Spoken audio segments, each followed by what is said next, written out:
Come this August 15th, we are going to celebrate our 88th year of independence. We are going to wave our flags and listen to Prime Minister's speech from Red Fort.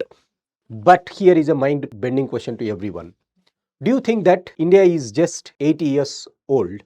Because we are celebrating 80th year of independence. So do you think that this country is just 80 years old or not? In this video, we will discuss what exactly we are celebrating by making you to understand the difference between the concept of nation and state. Welcome to UPSC Prep Club. This is Dhananjay Reddy coming out with this breaking news, that is, what is a state and what is a nation. But before going into that, as usual, we have started 1 rupee quotes at UPSC Prep Lab. We are going to give all these type of breaking news and make UPSC preparation very easy at a very economical scale. For just 1 rupee, you are going to get all these videos.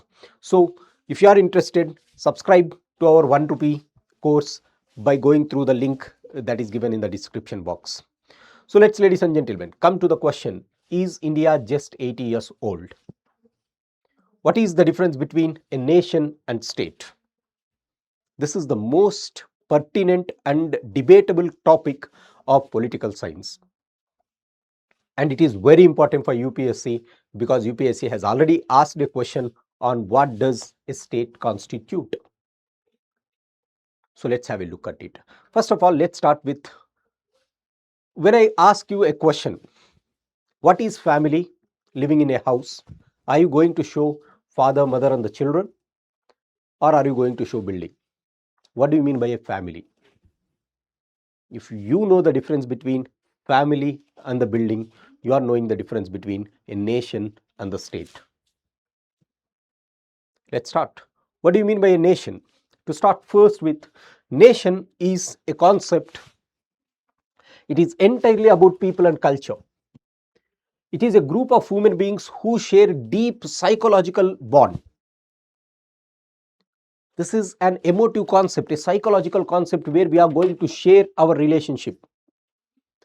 That psychological bond or emotive bond might be created due to a common history, due to common civilizational values, or cultural values, or due to spirituality, or as a shared destiny.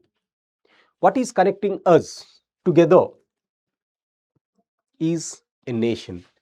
So nation is an emotive concept. This is a psychological concept that integrates people to come and coalesce together.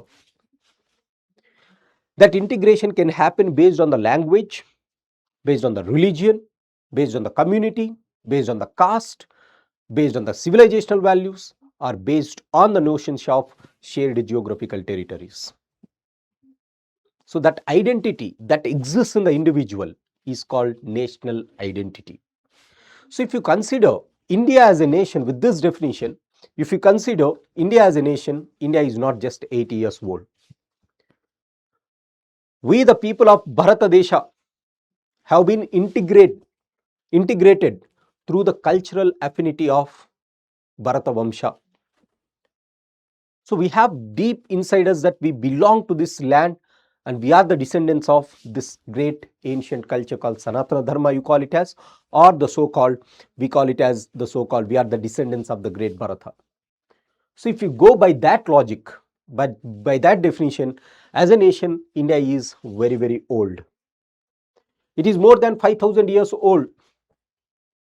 Our civilization are shaped by the epic stories, cultural philosophies and deep connections in the subcontinent. Long before 1947, not just 1947, much before the Britishers have come here, much before the so-called the Islamic rulers have come here, we have been present here right from the beginning.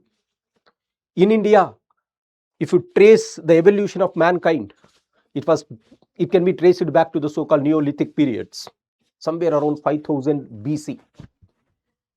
So as a nation, India shares this emotive concept that we belong with this identity called Bharat. We had that cultural recognition called Bharat. We are all the people belonging to Bharatavamsha.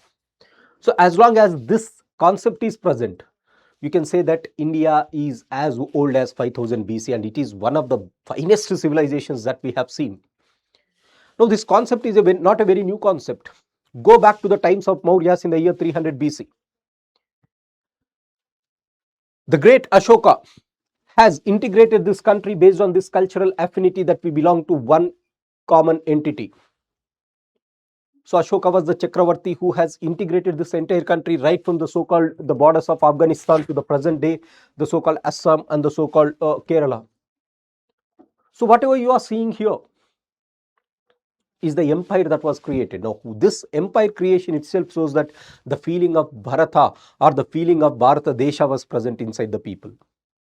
So, the feeling of national is present within the people or inside the people, and this is the psychological bond that is knitting the people. But then what is a state? This is like a family where father, mother, children are connected deeply with that emotion that I belong to you, you belong to me. Look at India's culture. We are celebrating different festivals. We celebrate Eid, we celebrate Christmas, we celebrate Hindu festivals, Holi, Baishakhi, Christmas, everything. So we are celebrating all this. This is the cultural unity, or this is the cultural oneness that is coming and making us to be together. This is the feeling of nation. But what is a state? It was in the year 1947 that India became a state. What are the major components of a state then? In order to quantify as a state, according to the international law, a state should possess 4 important dynamics or factors. The first one is it should have a defined territory. There should be a definite territory. Just like India has its borders, a definitive territory. And then it should have its own population and a functioning government with its sovereignty. Sovereignty means that there should be no foreign rule above you. You are the supreme authority. So these 4 are the essential elements that constitutes a state. Now, when India is celebrating 80 years of independence, we are celebrating 80 years of freedom. That means as a state, we have been formed 80 years back. Why we have been formed as a state? Because we got liberated from foreign rule, that is colonial powers, in 1947. That is the reason. To mark that sovereignty, we are celebrating 80 years of independence. So on August 15th, 1947, India overthrew 200 years of British colonial rule. As a result, we had our own borders, we have our own people, we have our own government with our sovereignty. So this is the major difference between a nation and the state. So when asked what India is celebrating its statehood. And in the year 1947, majority of the Western political philosophers or Western political thinkers thought that India is going to get disintegrated. Because if you look at the West, the concept of state or the nation has been created with a single culture. They speak same language, they have same religion. But in India, you have diverse religions, diverse cultures.